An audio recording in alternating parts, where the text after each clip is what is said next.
Hello everyone, I welcome you all on my YouTube channel banking tricks. So कैसे हैं आप सब लोग? आई होप आप सब लोग अच्छे होंगे और आपकी बैंक एग्जामिनेशन 26 की प्रिपरेशन भी बहुत अच्छे से चल रही होगी। सो 10 डेज 10 मैराथन हमारी सीरीज चल रही है। आईपीएस पीओ को ध्यान में रखते हुए हर एक टॉपिक को हम हर रोज क्लियर करते हैं और एक पूरी मैराथन करते हैं। आईपीएस पीओ लेवल के क्वेश्चंस जो आपको देखने को मिलते हैं, प्रीवियस ईयर क्वेश्चंस भी होते हैं इसमें, और इस साल जो क्वेश्चन हम एक्सपेक्ट कर रहे हैं सारे क्वेश्चंस होते हैं। आपको ए टू जेड सारे कॉन्सेप्ट आज के मैराथन में देखने को मिलेंगे। स्पेसिफिकली अर्थमेटिक को ध्यान में रखते हुए पूरी मैराथन चलेगी और हर टॉपिक से आपको क्वेश्चन देखने को मिलेंगे, क्योंकि अर्थमेटिक में आपको कोई हर टॉपिक से क्वेश्चन मिलते हैं और हर शिफ्ट में क्वेश्चन मिलते हैं। इसलिए कोशिश करना कि सारे क्वेश्चंस पूरे देखना, और जिन्होंने प्रीवियस मैराथन नहीं देखी है वो भी देखना। डेली सुबह 9 बजे आपकी मैराथन स्टार्ट हो जाती है। स्टार्ट करते हैं अपने आज की क्लास। फर्स्ट क्वेश्चन है आपके सामने पार्टनरशिप का। सबसे पहले वीडियो को पॉज करो, इस क्वेश्चन को बनाने का ट्राई करो। पीओ लेवल के जो क्वेश्चंस होते हैं वो थोड़े से वेरिएबल बेस्ड भी होते हैं, आपको थोड़े से लेंथी क्वेश्चन भी होते हैं, देखने में बड़े लगते हैं, बट ऐसे ही क्वेश्चन आते हैं और आपको ऐसे ही क्वेश्चंस की प्रैक्टिस भी करनी चाहिए। तो इसको खुद से बनाओ, वीडियो को पॉज करके जितना भी बने जैसा ही बने बनाने का ट्राई जरूर करो। तो इसमें हमने क्या रखा है कि in business partnership among 3 person, ठीक है, 3 पर्सन है जिनकी पार्टनरशिप होती है, Ram Sita and Arun. For every 1500 rupees of total profit, जो अरुण का शेयर है वो है अपने पास 225। हर 1500 रुपए में 225 रुपए अरुण का शेयर होता है। एट दिस प्रॉफिट जो उसका रेट ऑन इन्वेस्टमेंट है वो होता है अपने पास 12% का। If Arun earns total profit 1440, अगर अरुण का जो टोटल प्रॉफिट है वो 1440 रुपए है, देन फाइंड करना है हमको राम और सीता ने मिलाकर कितना इन्वेस्टमेंट कर रखा था बिजनेस में, ये हमको फाइंड करना है। ठीक है, साथ में कहा है कि जो assume that Arun Sita and Ram each invested their money for 1 year and profit has share in the ratio of their investment. ठीक है, सबने एक एक महीने के लिए पैसा लगाया, यानी मंथ वाला कोई भी इसमें पंगा नहीं होगा अपने पास। और अब हमें बताना है कि उनका प्रॉफिट का जो उनका जो प्रॉफिट बांटा गया वो इन्वेस्टमेंट के शेयर में बांटा गया, ये बात अपने को यहाँ पे बता रखी है। ठीक है, तो देखो सबसे पहले तो अरुण को मिलते हैं 225 रुपए हर 1500 रुपए के प्रॉफिट पे। ठीक है, तो यहां से अपने अरुण का जो यहां से हम जो टोटल प्रॉफिट है वो निकाल सकते, क्योंकि अरुण का प्रॉफिट हमको पता है 1440 रुपए। ठीक है, तो ये हो जाएगा 1500 बड़े 225, 1440, 25 से कट जाएगा, 25 नहीं में 25, ठीक है, 9 54, यानी कि ये होता है अपना 9600। ये क्या आता है? ये आ जाता है अपने पास टोटल प्रॉफिट। ठीक है, टोटल प्रॉफिट आ गया अपने पास 9600। अब देखो, अब हमें ये पता है कि ये फाइंड करते हैं कि अरुण ने इन्वेस्ट कितना किया था। हमें अभी तक तो अपने ने अरुण ये टोटल प्रॉफिट निकाल लिया। ठीक है, अब हम यहाँ से अरुण का इन्वेस्टमेंट भी निकाल सकते हैं। कैसे निकाल सकते हैं? देखो, अपने को ये पता है कि जो अरुण का प्रॉफिट था ये कितना था? 1440 रुपए। साथ ही साथ हमको कहा गया था ये जिसका रेट ऑन इन्वेस्टमेंट था, रेट ऑन इन्वेस्टमेंट मतलब जितना इसने इन्वेस्ट किया था उस पर इसको 1440 रुपए का प्रॉफिट मिला है, यही होता है अपने पास रेट ऑन इन्वेस्टमेंट। ये था अपने पास 12% का।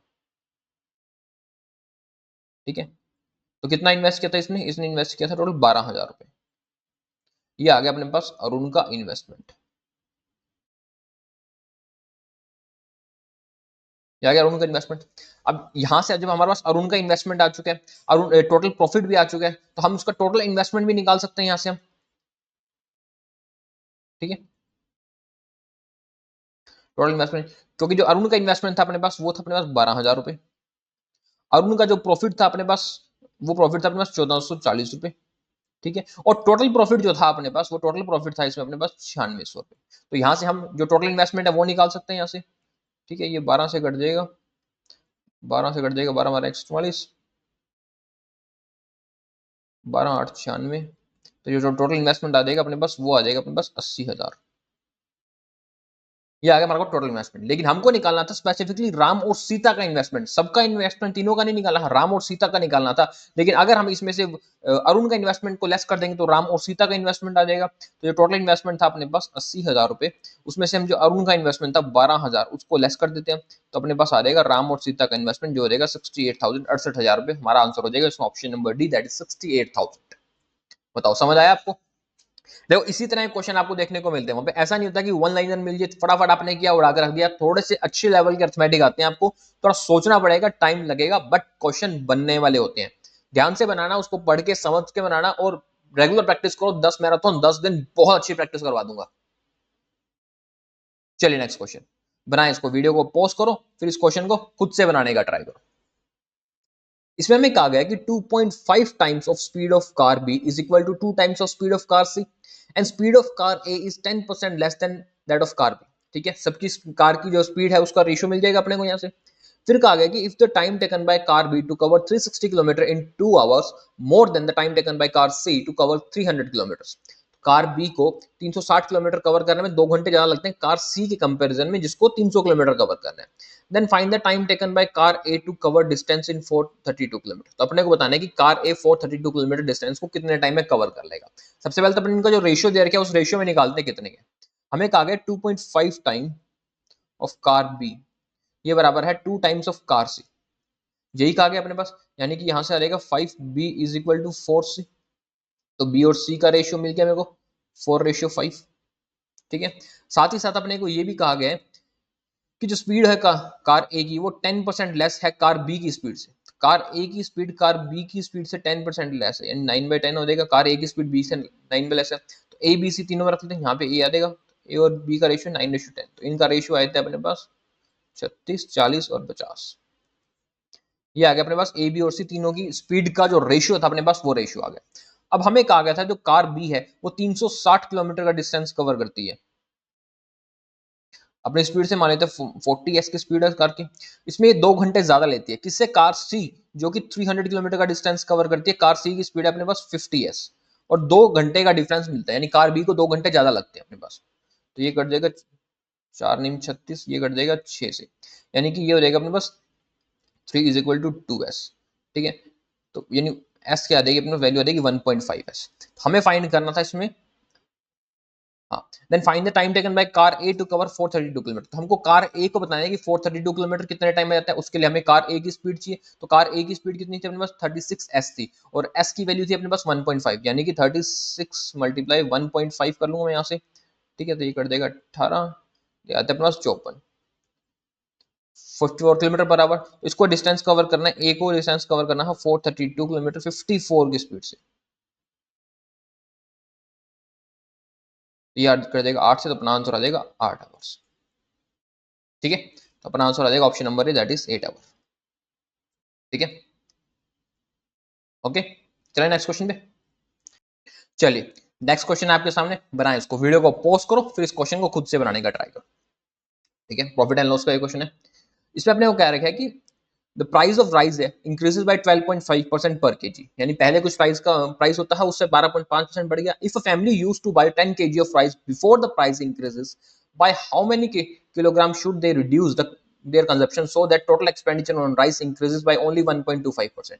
यानी ये कह रहे हैं कि पहले कोई फैमिली थी वो 10 kg राइस लिया करती थी, उसमें उसको कुछ एक पर्टिकुलर प्राइस का पे करना पड़ता है। अब वो प्राइस जो था वो इंक्रीज हो गया 12.5% से, तो जो उसका पहले एक टोटल खर्चा आता था उसमें उसने कहा कि चलो थोड़ा सा खर्चा और कर लेंगे 1.25% का, लेकिन उसके बावजूद भी उसको कुछ राइस कम मिलता था। वो जो जितना कम मिल रहा है पहले से, उसकी क्वांटिटी अपने को बतानी है कि कितना प्राइस पहले राइस पहले से कम मिल रहा है अपने को। ठीक है, तो पहले मान लेते हैं कि राइस का प्राइस था 80 रुपीज। ठीक है, 12.5% से इंक्रीज हो गया, यानी वो प्राइस हो गया अपने पास 90 रुपीज हो गया। पहले वो 80 रुपीज में जो परचेज कर रही थी वो थी 10 kg राइस परचेज कर रही थी। ठीक है, तो जो उसका टोटल एक्सपेंडिचर आ रहा था वो था 800 रुपीज, टोटल खर्चा जो उसका आ रहा था 800 रुपए पहले उसका खर्चा आ रहा था। अब वो कहते हैं चलो 800 रुपए के अंदर मैं कुछ थोड़ा सा खर्चा और कर लूंगी, मान लो पहले 800 रुपए कर रही थी पर प्राइस बढ़ने से कुछ थोड़ा खर्चा और कर लूंगी। कितना और कर लूंगी 1.25%, 800 का 1.25% यानी 10 होता है अपने पास। ठीक है, तो अब वो कह रही है चलो मैं 810 रुपए और पे कर लूंगी, 10 रुपए मैं एक्स्ट्रा पे कर लूंगी उसमें। लेकिन पहले तो 10 kg का जो प्राइस था अपने पास 80 रुपए के हिसाब से मिल रहा था, अब अगर उसको 10 kg लेना पड़ता, अब तो 90 रुपए के हिसाब से मिलता, यानी उसको 900 रुपए पे करने पड़ते उसको, लेकिन वो तो सिर्फ 810 रुपए ही पे कर रही है 10 kg के, तो मिलेगा नहीं उसको। डेफिनेटली 10 kg से कुछ ना कुछ उसको कम ही मिलेगा अपने पास राइस। कितना कम मिलेगा वही अपने को बताना है इसके अंदर।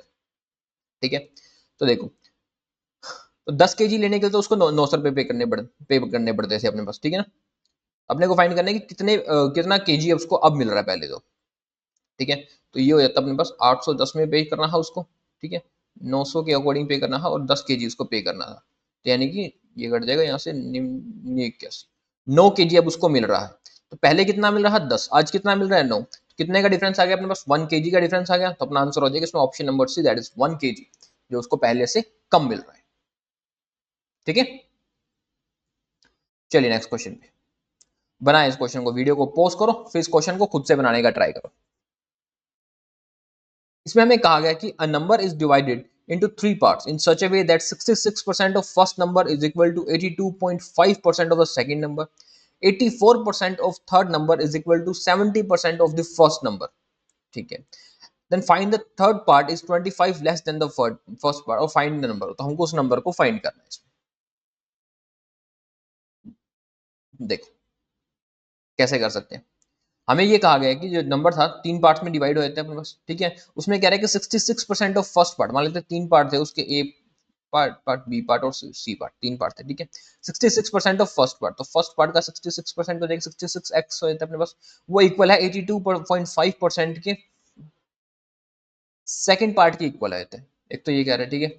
और साथ में कह रहा है कि 84% of third part is equal to 70% of first part, यानी कि 84% जो थर्ड पार्ट है वो 70% बराबर है फर्स्ट पार्ट के बराबर है, ठीक है। तो ये तो कट जाएगा अपने पास, 7 दूनी 14, तो सी और ए का जो रेशियो आता है अपने पास, वो रेशियो होता है अपने पास 5:6।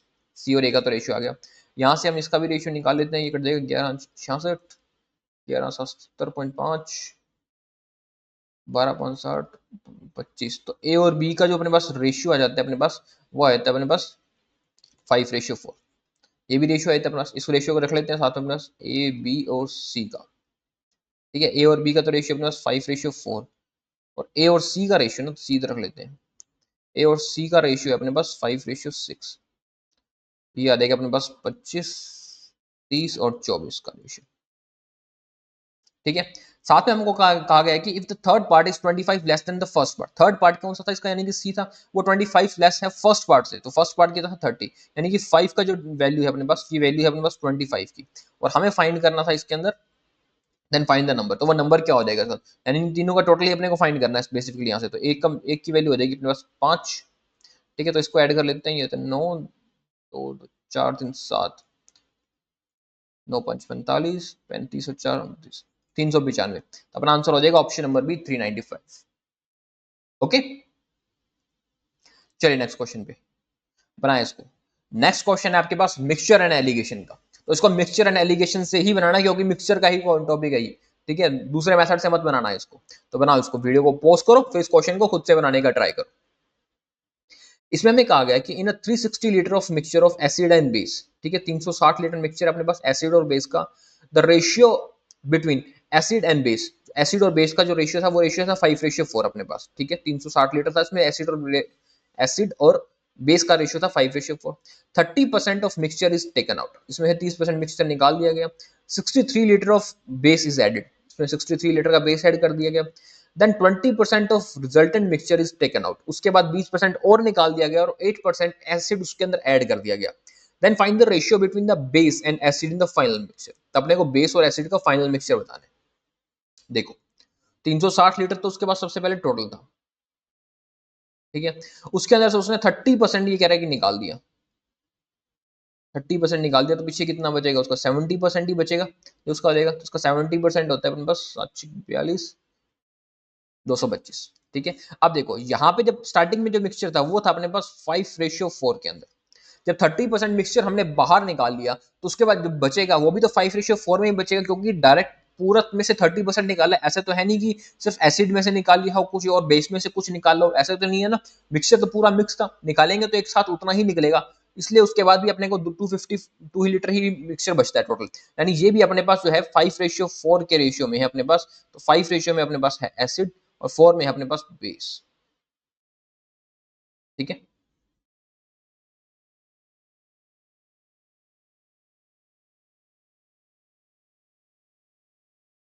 ठीक है, तो अब क्या करते हैं, उसके बाद इसने क्या किया, उसके बाद इसने क्या 30% निकाल लिया, फिर क्या किया, 63 लीटर ऑफ बेस जो था इसने ऐड कर दिया। अब इसको पहले अपने 5 और 4 में बांट लेते हैं, ठीक है। तो ये 9 से कट देगा अपने पास, 9 9 8 72,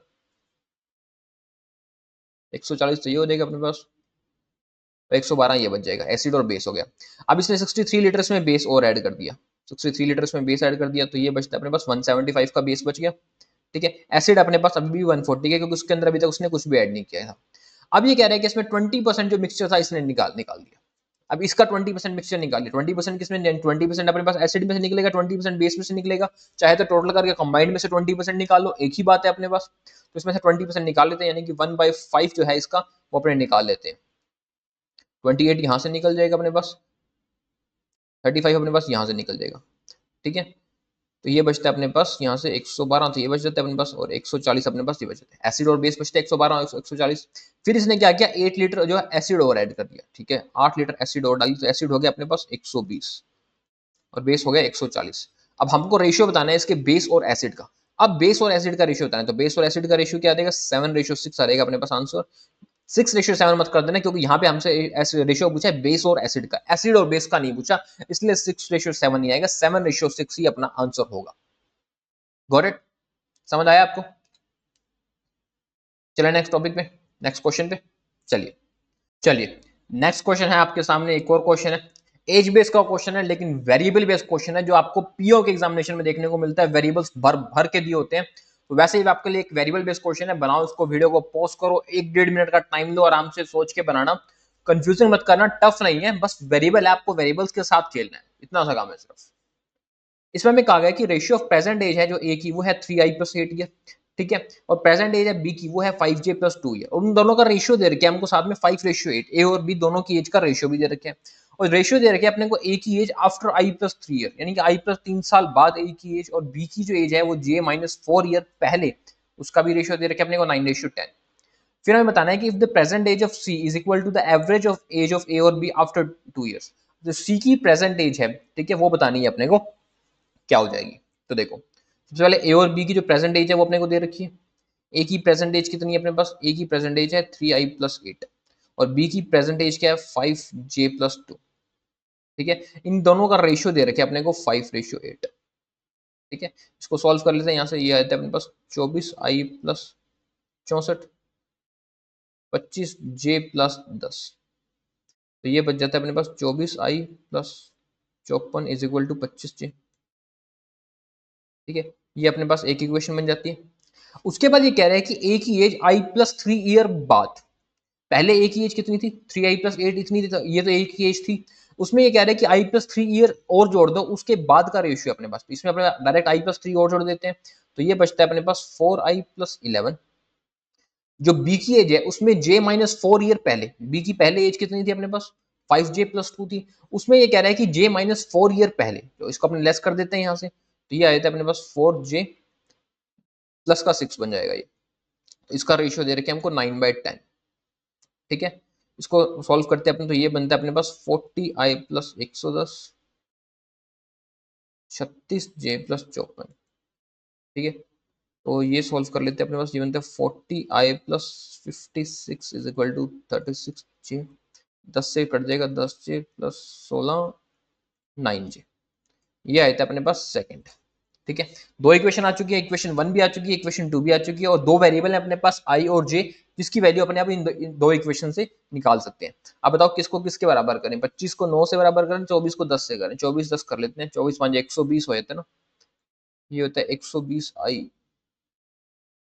270, तो 25 होते हैं 125j, तो ये हो जाएगा अपने पास 120i 168, 24 12 से गया तो 12 में 108j, ये अपने लेस कर लेते हैं यहाँ से, 120 कट जाएगा अपने पास, ये बचता है अपने पास 102, तो ये बच जाता है, और यहाँ बचता है अपने पास 17j, 17j की 102, तो जहाँ से j की वैल्यू आ जाएगी 6।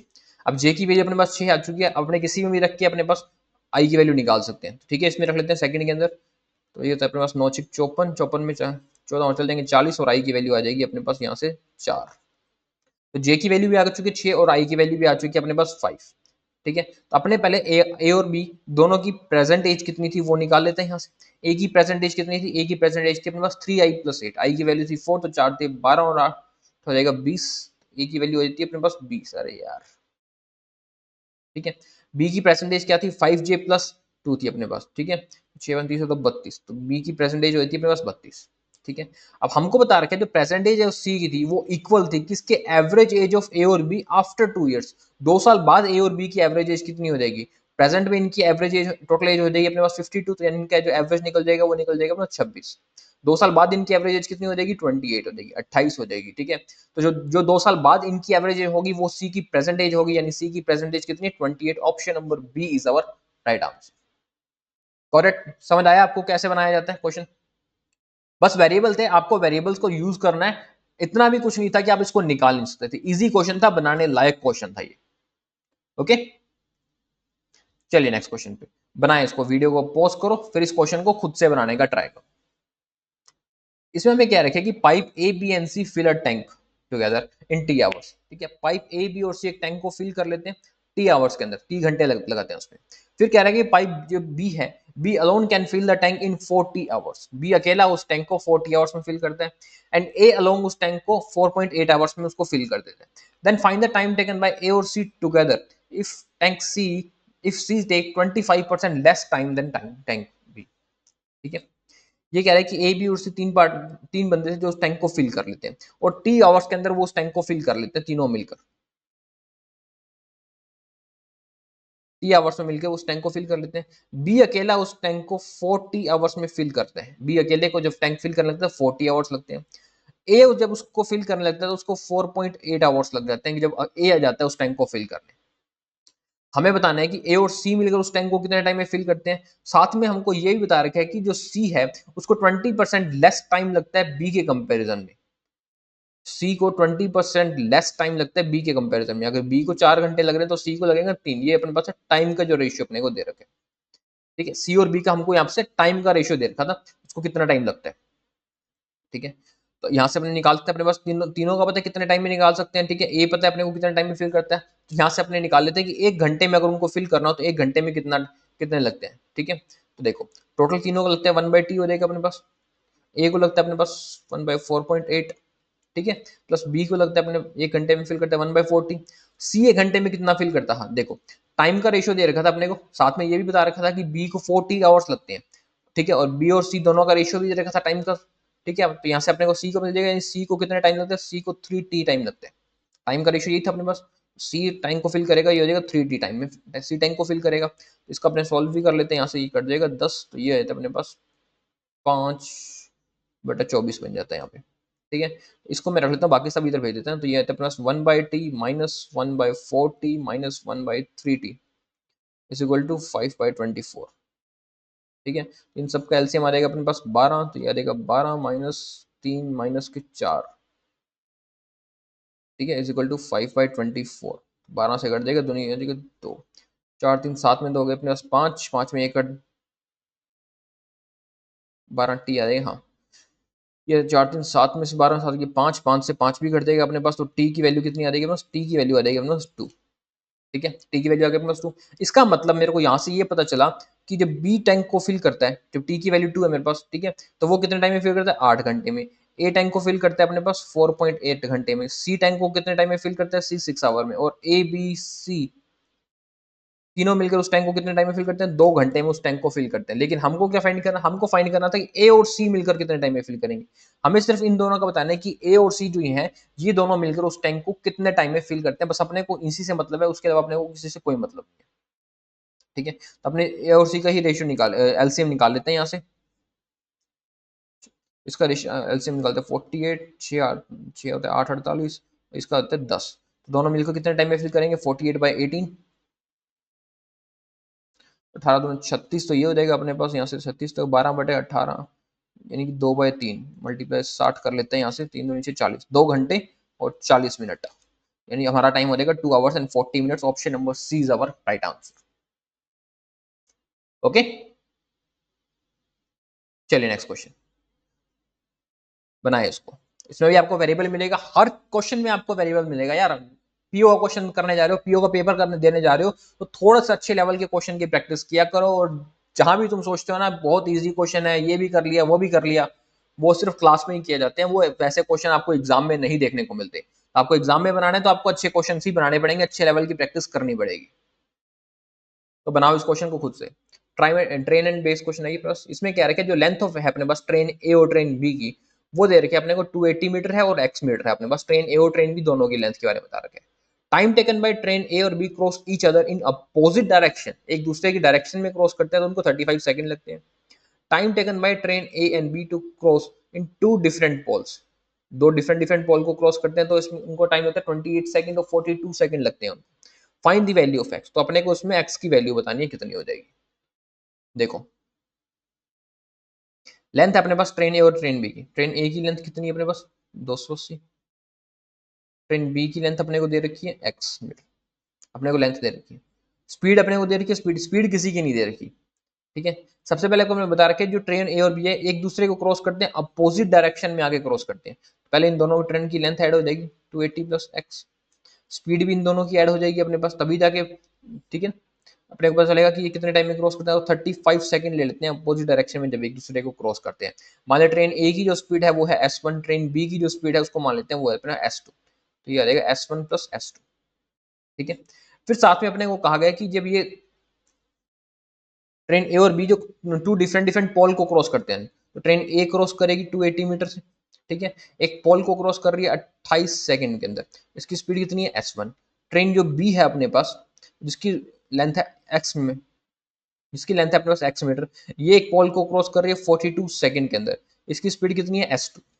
तो देखो यहाँ से अपने पास निकल जाएगा 10, तो s1 की वैल्यू कितनी आ जाएगी, s1 की वैल्यू तो आ जाएगी 10, यानी कि ट्रेन ए की जो स्पीड है अपने पास वो स्पीड अपने पास आ चुकी है अभी 10 मीटर पर सेकंड की अपने पास स्पीड आ चुकी है, ठीक है। तो यहाँ s1 की जगह मैं 10 मीटर रख सकता हूँ, ठीक है। अब ये ट्रेन बी के अभी तक अपने को नहीं पता, x भी नहीं पता और s2 भी नहीं पता, तो अपने जितना है उसको सॉल्व करते हैं अपने। तो ये आया था अपने पास 280 प्लस x 350 प्लस 35 s2, ये वैल्यू निकलती है। तो यानी x की वैल्यू कितनी निकलती है अपने पास यहाँ से, ये होता है 70 प्लस 35 s2। x की वैल्यू आ चुकी है 70 प्लस 35 x2, यही x की वैल्यू मैं इस क्वेश्चन में पुट कर सकता हूँ यहाँ पे, ठीक है। तो ये आ जाएगी अपने पास 70 प्लस 35 s2, इसकी वैल्यू आई थी अपने पास 42 s2, 70 मतलब 7 s2, s2 की स्पीड कितनी आती है, ये आई थी अपने पास 10, s2 की स्पीड अपने पास कितनी आ चुकी है 10 मीटर पर सेकंड। तो हमको फाइंड करनी है वैल्यू ऑफ x की वैल्यू फाइंड करनी थी अपने पास। तो x की वैल्यू मैं इसमें रख देता हूँ 7, x s2 की वैल्यू रख दूंगा तो x की वैल्यू मिल जाएगी, s2 की जगह रख देता हूँ 10, तो x की वैल्यू कितनी आ जाएगी मेरे पास 420, 420 आ जाएगी अपने पास x की वैल्यू। तो अपना आंसर हो जाएगा option number C, that is 420 हो जाएगी, जो हो जाएगी ट्रेन की लेंथ। जो ट्रेन बी की लेंथ पूछी थी उसकी ट्रेन बी की लेंथ कितनी हो जाएगी 420 मीटर, ओके। चलिए नेक्स्ट क्वेश्चन पे बनाए इस क्वेश्चन को खुद से, वीडियो को पॉज कर फिर इस क्वेश्चन को बनाने का ट्राई करना, जितना भी बने जैसा ही बने बस बनाना। वेरिएबल बेस ही आपको क्वेश्चन मिलेंगे, और मैंने स्पेसिफिकली ये सेशन रखा ही इस तरह से है कि आपको थोड़े से अच्छे लेवल के क्वेश्चन जो शायद आपको कहीं और नहीं देखने को मिल रहे होंगे बट आपको मेरी क्लास में जरूर देखने को मिलेंगे। इसमें मैं कहा गया कि vessel contain milk and water in ratio of 3:4, ठीक है। एक वेसल है जिसमें मिल्क और वाटर का रेशियो दे रखा है अपने को 3:4, इन विच वाटर जिसमें 60 litre more than milk, water बता रखे अपने को 60 लीटर ज्यादा है मिल्क से, तो यानी कि दोनों की क्वांटिटी आ चुकी है अपने पास मिल्क और वाटर की यहाँ से। फिर क्या है कि L litre of mixture contain milk and water in ratio of 1:3, एक कोई और मिक्सचर है जिसमें एल लीटर मिक्सचर है उसकी क्वांटिटी दे रखी है हमको 1:3, ठीक है। एडेड टू द मिक्सचर, वो उसको मिक्स कर देते हैं अपने इस मिक्सचर के अंदर, then the ratio of milk and water in the mixture become 2:3, find the value of L/2। तो अपने को L/2 की वैल्यू बतानी है। देखो पहले वेसल ए है, ठीक है, जिसमें अपने को क्या रखे जो मिल्क एंड वाटर है उसका रेशियो है अपने पास 3:2, ठीक है। इनका जो डिफरेंस है यानी कि जो अपने पास वाटर है ये कह रहा है कि 60 लीटर ज्यादा है मिल्क से, यहां डिफरेंस कितना ज्यादा है अपने पास 3:4 है क्या, अच्छा मैंने 3:2, हाँ 3:4। मिल्क और वाटर में डिफरेंस कितने का अपने पास, एक का, वाटर ज्यादा है अपने पास और उसमें ये कह रहा है कि 60 लीटर ज्यादा है, यानी कि एक की वैल्यू कितनी है 60 लीटर है, तो तीन की वैल्यू कितनी हो जाएगी 180 और 4 की वैल्यू कितनी हो जाएगी 240। मिल्क और वाटर का आ जाएगी अपने पास टोटल क्वांटिटी कितनी आ जाएगी अपने पास यहाँ से आ जाएगी 420, यानी कि ए के अंदर जो टोटल क्वांटिटी थी अपने थी 420, जिसमें से मिल्क था अपने पास 180 लीटर और वाटर था अपने पास 240 लीटर। अब ये कह रहे हैं कि एक और सॉल्यूशन है ऐसा, ठीक है, जिसकी टोटल क्वांटिटी है अपने पास एल लीटर, जिसकी टोटल क्वांटिटी अपने पास एल लीटर, इसमें मिल्क और वाटर है अपने पास जिसका रेशियो है अपने पास 1/3 का रेशियो है, ठीक है, जिसका मिल्क और वाटर का रेशियो देखिए 1/3 का। मान लेते हैं इस एल की वैल्यू, एल को मैं मान लेता हूँ 4a, ठीक है, 4a मान लिया, तो मिल्क और वाटर कितना हो जाएगा 1:3 में, यानी कि मिल्क हो जाएगा अपने पास ए और वाटर कितना हो जाएगा 3 है, 4a का 1:3 के अंदर अपने बांट लिया। फिर ये कह रहा है कि then the ratio of milk and water in the final mixture become 1/2/3। अब ये कह रहा है कि इसको अपने ने मिक्स कर दिया फर्स्ट वाले के साथ, मिल्क में मिल्क मिल जाएगा, वाटर में वाटर मिल जाएगा, तो मिल्क कितना बन जाएगा, मिल्क बन जाएगा 180 प्लस ए, और वाटर कितना बन जाएगा, वाटर बन जाएगा अपने पास 240 प्लस 3a। इनका रेशियो दे रखे अपने को 2/3, ठीक है। तो यहाँ से अपने ए की वैल्यू निकाल सकते हैं, इसको सॉल्व कर लेते हैं अपने यहाँ से, तो ये हो जाएगा 3 से, तो पहले इसको काट ही देते हैं, 3 से 3 कट जाएगा, 3 8 40 कट जाएगा, ये 3 8 40, ये हो जाएगा 160 प्लस 2a, 180 प्लस a। ठीक है, तो a की वैल्यू कितनी आ जाएगी, a की वैल्यू आ जाएगी अपने पास 20, a की वैल्यू 20 आ गई। तो मेरे पास यहाँ पे जो लीटर था l के मैंने कितना माना था 4a, तो 4a की वैल्यू कितनी हो जाएगी, 4a की वैल्यू मेरे पास हो जाएगी 80 लीटर। हमें वैल्यू फाइंड करनी थी l/2 की, l/2 यानी कि ये तो वैल्यू थी अपने पास l की, l/2 कितना हो जाएगा, l/2 उसको हाफ कर देते हैं 40, तो अपना आंसर हो जाएगा option number B, that is 40 litre जो थी उसकी वैल्यू थी मिक्सचर की। ओके, चले नेक्स्ट क्वेश्चन पे बनाए, इसको वीडियो को पॉज करो, फिर इस क्वेश्चन को खुद से बनाने का ट्राई करो। इसमें हमें क्या रखा कि रमेश डिपॉजिट करता है 70% of his saving in scheme A. ठीक है, टोटल में से 70% तो वो स्कीम ए में डिपॉजिट कर देता है at the rate of 10% per annum at simple interest of 4 year. 10% से सिंपल इंटरेस्ट पे 4 साल के लिए लगा देता है, बचा हुआ वो स्कीम बी में डाल देता है, 5% से 4 साल के लिए वो स्कीम बी में डाल देता है। If at the end of the 4 years, 4 साल के बाद ही रिसीव टोटल इंटरेस्ट 6800, तो उसको टोटल 6800 मिलते हैं। तो अपने को बताना है टोटल सेविंग जो रमेश की है वो टोटल सेविंग क्या हो जाएगी, वो अपने को उसको बताना है। मान लेते हैं, देखो रमेश की जो टोटल सेविंग थी वो थी अपने पास 100x, टोटल उसके पास जो सेविंग थी वो थी अपने पास 100x, जिसमें से 70% तो वो स्कीम ए में डाल देते हैं, तो स्कीम ए में कितनी डालेगा 70x, बची हुई कितने किसमें डाल रहा है, स्कीम बी में डाल रहा है, जो कि है उसके पास 30x जो थी वो बच जाएगी, वो बची हुई किसमें डाल देगा, वो डाल देगा स्कीम बी के अंदर। ठीक है, साथ ही साथ अपने को ये कह रहा है कि स्कीम ए के अंदर जो उसने डाली थी वो डाली थी 10% 4 सिंपल इंटरेस्ट पे 4 साल के लिए। स्कीम ए में डाली थी इसने 10% सिंपल इंटरेस्ट पे 4 साल के लिए। ठीक है, जो स्कीम बी में डाली थी वो डाली थी 5% सिंपल इंटरेस्ट पे 5 साल के लिए, 5% सिंपल इंटरेस्ट पे 5 साल के लिए स्कीम बी में डाल दी। फिर ये कह रहा है कि at the end of 4 years, इन 4 साल के बाद जो टोटल इंटरेस्ट मिला वो मिला इसको 6800, इन दोनों का जो टोटल कर दिया वो था इसके पास 6800।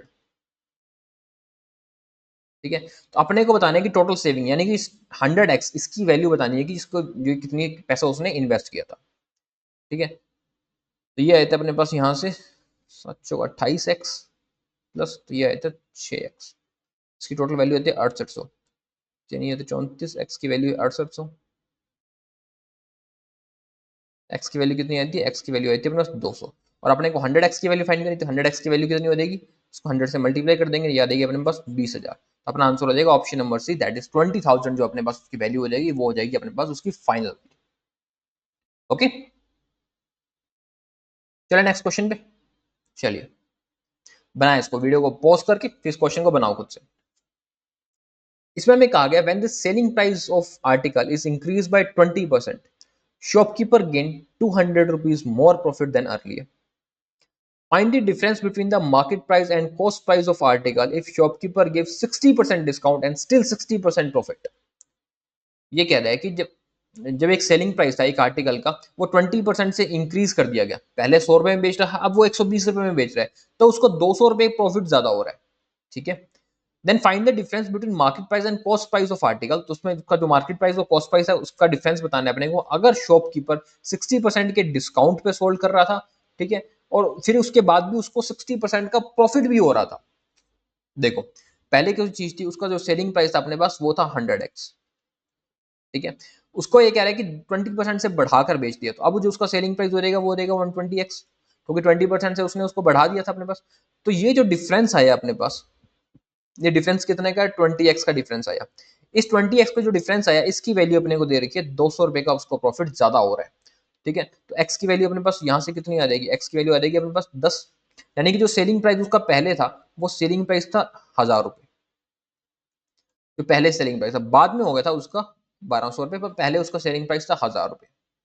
ठीक है, फिर हमें बताना डिफरेंस मार्केट प्राइस और कॉस्ट प्राइस का डिफरेंस बताना है, और साथ में कहा गया if the shopkeeper give 60% discount, ठीक है 60% डिस्काउंट दे रहा था, उसके बावजूद भी उसको 60% का प्रॉफिट हो रहा था, बस को हटाओ 60% का तो वो डिस्काउंट दे रहा था, यानी कोई चीज जो 10 की थी अपने पास वो 4 रुपए में बेच रहा, डिस्काउंट इतना दे रहा, उसके बाद भी उसको 60% का प्रॉफिट भी हो रहा था, यानी कि कोई चीज जो 5 रुपए की थी वो उसको 8 रुपए में बेच रहा था, तभी उसको प्रॉफिट हो रहा था 60% का। ठीक है, तो इसको अपने पास जो रेशियो निकल जाएगा कॉस्ट प्राइस का, सेलिंग प्राइस का और मार्केट प्राइस का, वो रेशियो हो जाएगा अपने पास 5:8:10। और जब सेलिंग प्राइस है 8, इसकी वैल्यू अपने को पता है 1000 रुपये है, इसकी वैल्यू अपने को 1000 रुपये है। ठीक है, और हमें फाइंड करनी थी किसकी वैल्यू, कॉस्ट प्राइस और मार्क प्राइस के बीच का जो डिफरेंस था उसकी वैल्यू फाइंड करनी थी, यानी कि 1000 की वैल्यू थी अपने पास 8, और डिफरेंस था कॉस्ट प्राइस और मार्क प्राइस के बीच में कितने का डिफरेंस था, 15 का डिफरेंस था। इसको काट लेते हैं अपने यहाँ से, 125 तो यह देगा 15×5 = 75, 30×7 = 37, 15×3 = 18, 1875। अपना आंसर हो जाएगा इसमें option number B, that is 1875, and this is our right answer. Okay, चलिए नेक्स्ट क्वेश्चन पे, बनाए इसको खुद से। टाइम एंड वर्क का क्वेश्चन है, और ये क्वेश्चन वो है जो आपसे हर साल पूछा जाता है, इतना फेवरेट क्वेश्चन है एग्जामिनेशन का, इसको छोड़ना मत, ये क्वेश्चन जरूर जरूर आएगा आपके एग्जामिनेशन में। इसमें हमें कहा है कि नीलम और कमल किसी काम को 16 दिन और 24 दिन में कर लेते हैं। साथ ही साथ अपने को एफिशिएंसी दी है राजेश की, जो कि 33.33% है, नीलम की एफिशिएंसी की कंपेयर, यानी कि 1/3 है अपने पास। And Rajesh started the work alone and after 8 days he left. Rajesh किसी काम को शुरू करता है और 8 दिन बाद वो उस काम को छोड़ देता है। After that Neelam and Kamal join the work. उसके बाद नीलम और कमल उस काम को करना शुरू कर लेते हैं। If Neelam left 3 days before the completion of the work, then how long did it take the whole work would be completed. तो कितना काम कंप्लीट होता है, देखो नीलम और कमल पहले उस काम को स्टार्ट करते हैं। ठीक है, नीलम 16 दिन में खत्म कर देते हैं, और जो कमल है वो अकेले से 24 दिन में काम को खत्म कर देते हैं। साथ ही साथ अपने को बता रखे जो राजेश की एफिशिएंसी है वो नीलम की एफिशिएंसी की 1/3 है, 33% है, 1/3 है अपने पास। ठीक है, क्योंकि राजेश कह रहा है कि इतना की जो एफिशिएंसी है वो 33.33% है नीलम की एफिशिएंसी की। ठीक है, या इनके पास अपने पास एफिशिएंसी का रेशियो है। तो अपने राजेश और कमल इनकी भी एफिशिएंसी निकाल लेते हैं। उसके लिए अपन इनका पहले एलसीएम निकाल लेते हैं, 48, 24 दूनी 16, 3 48। ठीक है, तो नीलम की एफिशिएंसी कितनी है, 3। तो यानी कि राजेश की एफिशिएंसी कितनी हो जाएगी अपने पास, 1 हो जाएगी राजेश की एफिशिएंसी। ठीक है, अब ये कह रहा है कि जब काम स्टार्ट होता है, सबसे पहले राजेश काम करना स्टार्ट करता है और 8 दिन तक काम करके वो छोड़ देता है। राजेश की एफिशिएंसी कितनी थी, 1। 8 दिन काम किया, टोटल 8 काम कर दिया उसने, पीछे बच गया अपने पास 40 काम बाकी बचे अभी तक अपने पास। ठीक है, अब राजेश ने काम करना छोड़ दिया, फिर काम करना किसने स्टार्ट किया, यहाँ तो राजेश कर रहा था, नीलम और कमल ने। ठीक है, नीलम और कमल ने ज्वाइन करना काम करना स्टार्ट किया। If Neelam work left 3 days before the completion of work, यानी कि जब काम खत्म हुआ उससे 3 दिन पहले नीलम काम छोड़ के जा चुका था। काम कौन लोग कर रहा है, नीलम और कमल कर रहे थे, 2 ही लोग थे, राजेश तो पहले ही जा चुका था, उसकी तो कहानी खत्म हो चुकी है।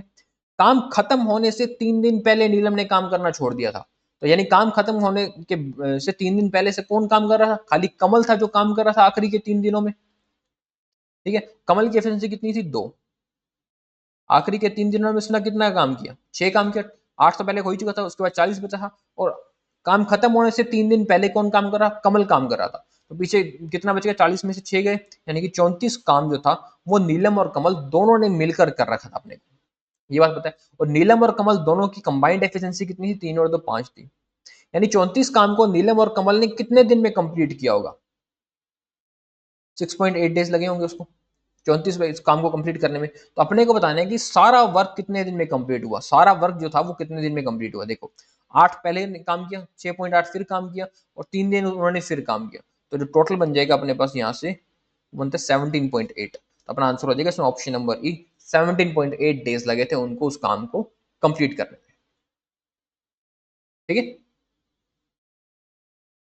चलिए नेक्स्ट क्वेश्चन पे बनाएं। मेंसुरेशन का क्वेश्चन है आपके पास, सिंपल क्वेश्चन है, इजी क्वेश्चन है। मेंसुरेशन का क्वेश्चन है, बट बनाओ इसको, ध्यान से बनाना है इसको खुद से। इसमें हमें क्या रखे, डायमीटर ऑफ सर्कल है वो 2 टाइम्स है, 2 times the length of rectangular and breadth of rectangular. उसका रेशियो दे रखे अपने को 2/3 ऑफ लेंथ। ठीक है, if the difference between the perimeter of rectangular और सर्कमफ्रेंस ऑफ सर्कल दे रखे अपने को 124, हमको एरिया फाइंड करना है रेक्टेंगुलर का। ठीक है, सबसे पहले तो अपने को देखो जो लेंथ और ब्रेथ का अपने को रेक्टेंगुलर का उसका रेशियो दे रखा है, तो जो उसकी ब्रेथ है वो 2/3 है अपने पास लेंथ के कंपेरिजन में। साथ ही साथ इसको मान लेते हैं एक्स है। साथ ही साथ अपने को जो डायमीटर दे रखा है, ठीक है, वो क्या रखे है, वो डबल है लेंथ का, तो लेंथ से अपने 6x, उसका डबल हो जाएगा अपने 3x का डबल हो जाएगा 6x। तो जो उसका रेडियंस हो जाएगा r, तो ये कितना हो जाएगा, ये डायमीटर का हाफ है, यानी कि 3x हो जाएगा। साथ में अपने को जो बता रखा है डिफरेंस बता रखा है किसका, एक तो पेरीमीटर का अपने को हाँ पेरीमीटर का बता रखा है रेक्टेंगुलर का, और सर्कमफ्रेंस का सर्कल का। तो सर्कल का सर्कमफ्रेंस क्या होता है अपने पास, ये होता है 2πr, और पेरीमीटर का क्या होता है अपने पास, पेरीमीटर क्या होता है रेक्टेंगुलर का, ये होता है 2 × l + b। ठीक है, तो इसको सॉल्व कर लेते हैं अपने यहाँ से। तो ये आते अपने पास 2 × 22/7, पाई बाय की वैल्यू होती है और आर की वैल्यू होती है 3x, और यहाँ इनका होता है 2 × L+B होता है अपने पास 5x। ठीक है, तो ये आ जाएगा अपने पास 3×6 = 66, 132 एक्स डिवाइड बाई 7 माइनस ये आ जाएगा 10x, और इसका डिफरेंस दे रखा है अपने को 124 का। ये 70 लेस हो जाएगा, ये आ जाएगा 62x is equal to 124 multiply 7। ठीक है, तो x की वैल्यू आती है अपने पास यहाँ से 14। x की वैल्यू कितनी आ जाएगी अपने पास? x की वैल्यू आ जाएगी अपने पास यहाँ से 14। ठीक है, तो अपने को फाइंड करना है एरिया ऑफ रेक्टेंगुलर। ठीक है, 14 की वैल्यू तो ब्रेथ आ जाएगी इसकी अपने पास 28 और लेंथ आ जाएगी अपने पास इसकी 42। तो एरिया ऑफ रेक्टेंगुलर क्या होता है? L into B. ठीक है, तो यानी कि 42 इंटू 28, या तो 28×56, 176। हमारा आंसर हो जाएगा इसमें option number D 1176। This is our right answer. Okay, चलिए नेक्स्ट क्वेश्चन पे बनाए इसको। बोट एंड स्ट्रीम का क्वेश्चन है, बहुत अच्छा क्वेश्चन है। इसको वीडियो को पॉज करो और इस क्वेश्चन को खुद से बनाने का ट्राई करो। इसमें मैं क्या रखेगी, जो टू बोट्स हैं ए और B started their journey from two different rivers. दो अलग अलग रिवर है अपने पास, रिवर पी और river Q. Time taken by boat A to cover D minus 120 kilometre upstream speed is equal to time taken by boat B to cover D plus 100 kilometre in downstream speed। ठीक है, दो दो boat है अपने पास ए और B, upstream और downstream का अपने को बता रखा है, इतना इतना टाइम लगता है उनको बराबर। स्पीड बता रखी है, speed of stream in river P and river Q. P के अंदर जो स्पीड है उसकी रिवर की, और क्यू के अंदर स्पीड है उसकी अपने को स्पीड बता रखी है। और डिफरेंस बताना है अपने को स्पीड ऑफ बोट ए और बी की, स्टिल वाटर की स्पीड होगी वो देगी। देखो सबसे पहले तो अपने को पी और क्यू की जो रिवर है उसकी स्पीड बता रही है, पी की 10 है अपने पास और क्यू की 12 है। ठीक है, और पी के अंदर चल रही है बोट ए, क्यू के अंदर चल रही है बोट बी। ठीक है, तो इनकी स्पीड भी अपने इस हिसाब से निकालेंगे। सबसे पहले बोट ए के बारे में क्या रखिए कि डी माइनस 120 किलोमीटर का डिस्टेंस कवर करती है, वो अपस्ट्रीम में जाती है। मान लेते हैं बोट ए की जो स्टिल वाटर की स्पीड है वो अपने पास ए है, बोट बी की स्टिल वाटर की स्पीड अपने पास बोट बी है। ठीक है, ये स्टिल वाटर स्पीड है तो अपस्ट्रीम में जा रही है, तो अपस्ट्रीम ए माइनस 20 हो जाएगी। बराबर टाइम लगते हैं, यानी कि इक्वल है वो किसके? बोट बी जो कवर कर रही है डी प्लस 100 किलोमीटर का डिस्टेंस। ठीक है, डाउनस्ट्रीम जा रही है तो बोट बी की डाउनस्ट्रीम स्पीड क्या हो जाएगी? बी प्लस 12 हो जाएगी। ये इसकी डाउनस्ट्रीम स्पीड हो जाएगी जो कि बराबर हो जाएगी अपने को। फिर हमें बताना है कि find the difference between speed of boat A और B in still water. Still water में उसकी स्पीड क्या होगी अपने को ये बतानी है बोट ए और बी की, यानी कि इस ए स्मॉल ए और स्मॉल बी की वैल्यू फाइंड करनी है अपने को। It is given that value of D is the square of 20। Square of 20 मतलब डी की वैल्यू कितनी है? डी की वैल्यू है अपने पास 400। ये बात अपने को दे रही है स्क्वायर ऑफ 20। डी की वैल्यू 400 है तो मैं यहाँ पे लिखता हूँ 400 प्लस 100 हो जाएगा, कितना हो जाएगा? ये हो जाएगा अपने 500। ये 400 माइनस 120 को लेस कर लेते हैं यहाँ से अपने पास, ये बच जाएगा अपने पास 280। अब इसमें देखो अपने पास एक ए है एक बी है, अपने पास दो वेरिएबल है अपने पास ए और बी। तो अगर मैं इसको चाहे मैं मल्टीप्लाई भी कर लूँ उसके बाद भी मैं आपके क्या निकालूंगा? ए और बी की वैल्यू तो निकल नहीं पाएगी अपने पास, वेरिएबल्स में रह जाएगी। वैल्यू चाहिए अपने को ए और बी, क्योंकि हमको तो स्पीड पूछी है ए और बी की, वो अपने पास निकल नहीं थी। तो इसमें अपना आंसर हो जाएगा C and D, can not be determine. Option number E is our right answer, can not be determine. इसका आंसर अपने नहीं निकाल पाए। ठीक है, चलिए नेक्स्ट क्वेश्चन पे वीडियो को पॉज करो फिर इस क्वेश्चन को बनाओ खुद से। इसमें मैं कहा गया एवरेज वेट तो 15 बॉयज का था, वो था 40 केजी। ठीक है, एवरेज वेट था अपने पास, और सर्टेन नंबर ऑफ गर्ल्स, कुछ गर्ल्स है अपने पास, कितनी गर्ल्स हैं वो अपने को पता नहीं, उनका एवरेज वेट था अपने पास 32 केजी। अगर एक नया स्टूडेंट आता है जिसका वेट है 62 केजी, तो जो उसका एवरेज वेट बन जाता है वो बन जाता है अपने पास 38 केजी। देखो 15 बॉयज पहले थे, उनका एवरेज वेट था अपने पास 40 केजी। ठीक है, टोटल वेट कितना हो जाएगा? 600 केजी हो जाएगा इनका। एक्स गर्ल्स मान लेते हैं, उनका एवरेज वेट था अपने पास 32 केजी, इनका टोटल वेट कितना हो जाएगा? 32x हो जाएगा। एक और स्टूडेंट आता है जिसका वेट हो जाता है, वेट था 62 केजी, ऐड कर देते हैं तो ये बन जाता है 662 प्लस 32x, टोटल वेट बन गया इनका नया वेट। अब जो नया एवरेज बनता है वो उनका, वो कह रहा है कि 38 केजी होते हैं। पहले स्टूडेंट कितने थे इनके पास? पहले स्टूडेंट थे अपने पास 15 प्लस एक्स, अब उसमें एक स्टूडेंट और ऐड हो गया, तो अब इनके पास स्टूडेंट कितने बन गए? 16 प्लस एक्स, और एवरेज था 38, तो टोटल वेट हो जाएगा 38, यानी मैं इसको बराबर में रख सकता हूँ इसके बिल्कुल। तो ये बन जाता है अपने पास यहाँ से 16 8 128, 16 3 48, 60 बन जाता है 608। 608 plus 38x is equal to 662 plus 32x, यहाँ तो बच जाते 6x। ठीक है, यहाँ मतलब 54, तो x की वैल्यू क्या आती है? 9। पहले स्टूडेंट कितने थे, 15 प्लस 9, एक्स की वैल्यू क्योंकि 9 आ चुकी है यानी कि 24। हमें फाइंड करना है कि इनिशियली उसके पास स्टूडेंट कितने थे क्लास में, 24 स्टूडेंट। हमारा आंसर हो जाएगा इसमें option number D, that is 24 student उसके पास स्टार्टिंग में थे। ओके, चलिए नेक्स्ट क्वेश्चन पे बनाए इसको खुद से, वीडियो को पॉज करो फिर इस क्वेश्चन को खुद से बनाने का ट्राई करो। इसमें भी कहा है कि रमेश डिपॉजिट करता है 70% of his saving in scheme A, 10% simple interest से 4 साल के लिए। रिमेनिंग बची हुई यानी कि 30% सेविंग वो इन्वेस्ट करता है स्कीम बी में 5% के सिंपल इंटरेस्ट से 4 साल के लिए इन्वेस्ट करता है। If at the end of 4 year he receive total 6800 rupees, 4 साल के बाद अगर उसको 6800 रुपीज मिलते हैं तो बताओ उसकी रमेश की सेविंग कितनी थी वो बतानी है अपने को। तो देखो टोटल सेविंग मान लेते हैं उसकी 100x थी, ठीक है। स्कीम ए में इन्वेस्ट कर देता है वो कितना 70% का, 70x इन्वेस्ट कर देते हैं 10 साल के 4 साल के लिए, 10% से 4 साल के लिए 40% होता है।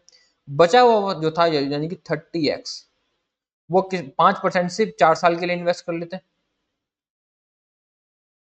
ठीक है। इतना इन्वेस्ट कर दिया, तब जो उसको टोटल इंटरेस्ट मिलता है वो कितना मिलता है, वो मिलता है 6800। इसको कर लेते हैं, ये होता है 28x, ठीक है, प्लस 6x ये होता है, इसकी वैल्यू होती है 6800, ये होता है 34x की वैल्यू है 6800। एक्स की वैल्यू कितनी आ जाएगी, एक्स की वैल्यू आ जाएगी 200, तो यानी कि उसने कितना इन्वेस्ट किया था 100x, 100x की और एक्स की वैल्यू 200, टोटल इन्वेस्टमेंट इसको ऑप्शन नंबर सी 20,000 रुपए जो थे उसने इन्वेस्ट किए थे। चलिए नेक्स्ट क्वेश्चन में बनाए इसको खुद से, वीडियो को पॉज करो फिर इसको खुद से बनाने का ट्राई करो। इसमें कहा गया कि ए स्टार्टेड अ बिजनेस, 15,000 रुपए से बिजनेस को स्टार्ट किया and after Z month B ने बिजनेस को ज्वाइन कर लिया 30,000 रुपए से। At the end of the year जो प्रॉफिट शेयर था अपने पास, बी का था अपने पास 1400 रुपए, ठीक है, और टोटल प्रॉफिट था अपने पास 2600 रुपए। दो पार्टनर थे अपने पास बिजनेस में, ए और बी। ए ने 15,000 से बिजनेस स्टार्ट किया था, पूरा साल चला है बिजनेस तो 12 मंथ के लिए। बी ने स्टार्ट किया था 30,000 रुपए से, लेकिन बी जेड मंथ बाद आया था तो 12 माइनस जेड मंथ के लिए बी ने पैसा लगाया था 15,000 से 30,000 दो पे कट देगा, ये कट देगा 6 पे, यानी कि जिनका रेशियो रहेगा वो देखो 6/12 माइनस जेड। उसके अंदर जो बी का प्रॉफिट था अपने पास वो प्रॉफिट था अपने पास 1400 रुपए, टोटल प्रॉफिट था अपने पास 2600 रुपए, यानी इसमें जैसे 1400 लेस कर दूंगा तो मेरे पास ए का प्रॉफिट भी आ जाएगा 1200 रुपए। इसको मैं काट देता हूँ, यहाँ तक 6/7, 6 से 6 कट जाता है अपने पास, तो जेड की वैल्यू आ जाती है अपने पास यहाँ से 5, तो अपने फाइंड करना जेड प्लस टी, हमारा आंसर हो जाएगा option number 3 that is 8। Okay,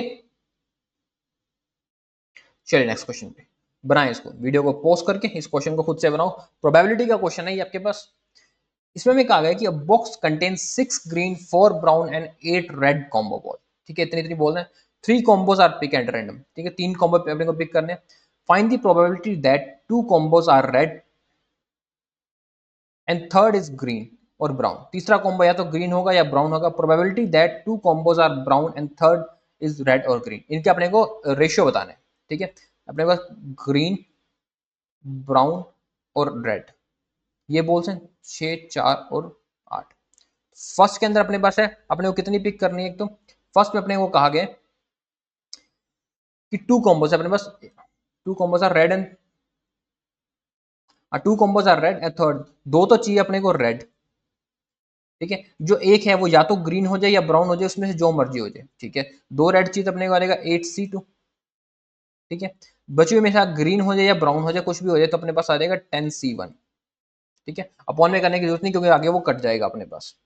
second में अपने को कहा गया, सेकंड कॉम्बो में क्या कहा अपने को, सेकंड कॉम्बो में कहा गया 2 combos are brown, 2 combos are brown यानी कि ब्राउन थी 4 यानी 4C तो 2 हो जाएगी, ठीक है। एक अपने पास या तो रेड भी हो सकती है अपने पास ग्रीन भी हो सकती है, यानी कि 14C1 भी हो सकती है अपने पास, इसका अपने को रेशियो बता देना अपने, ठीक है। तो ये हो जाएगा अपने पास 8 × 7 × 10 अपॉन में हो जाएगा 2 एंड रेशियो में आता है अपने पास 4 × 3 × 14 अपॉन में आ जाएगा 2, 4 से कट देगा ये 2 पे, 2 से कट देगा ये 7 पे, 7 से 7 कट देगा तो इसका रेशियो आ जाएगा 10/3। हमारा इसमें आंसर हो जाएगा option number 1 that is 10/3 and this is our right answer. Okay, चलिए नेक्स्ट क्वेश्चन पे देखें इसको। इसमें कहा गया how many kgs of sugar costing 40 kg sugar should be mixed with 5 kg costing of 50 per kg so that by selling mixture of 55 kg there is a gain of 25%, तो उसमें 25% का gain. ये कह रहे हैं कि दो अपने पास शुगर है, एक तो 40 kg की शुगर है, एक अपने पास 50 kg की शुगर है, ठीक है। जो 50 kg की शुगर है ये अपने पास 5 kg है, ठीक है 40 केजी की शुगर है, इसके अंदर कह रहा है कि कितने और मिलाएं कि हमको ये शुगर 55 रुपए पर केजी पे बेचते हैं 25% के प्रॉफिट पे। जब मैं 55 रुपए पे बेच रहा हूँ तो 25% का प्रॉफिट है यानी 5/4, तो उसका जो एक्चुअल अपने पास प्राइस हो जाएगा वो कितना निकल के आएगा, यहाँ पे अपने पास ये आ जाएगा 44। तो इसका अपने मिक्सचर से कर सकते हैं 44, ये आता है अपने पास यहाँ पे 6, ये आता है 5, यानी कि ये रेशियो आता है अपने पास 3:2।